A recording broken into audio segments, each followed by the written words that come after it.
ආයිබෝන් අලුත් අවුරුද්දේ තීරණ බොහෝ දෙනෙක්ට ඇයි දිගටම කරගෙන යන්නේ බැරි වෙන්නේ කියලා කවදා හරි ඔබ හිතලා තියෙනවද?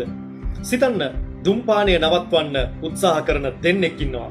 පළමුවෙන්න කියනවා මම දුම්පානය නවත්වන්න උත්සාහ කරනවා. දෙවෙනියා කියනවා මම දුම්පානය කරන කෙනෙක් නෙවෙයි.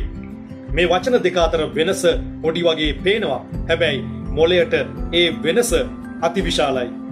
විද්‍යාත්මක පර්යේෂණ කියන්නේ දිගුකාලීන වෙනසක් පටන් ගන්නේ ඔබ කරන දේවල් වලින් නොවේ.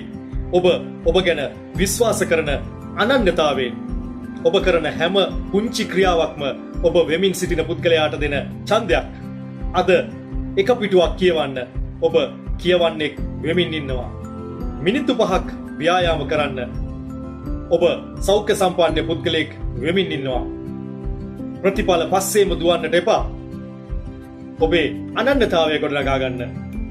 මොකද අනන්‍යතාව වෙනස් වුනහම පුරුදුත් වෙනස් වෙනවා. අද ඔබෙන් එක ප්‍රශ්නයක් අහන්න. මට කවුද වෙන්න ඕනේ?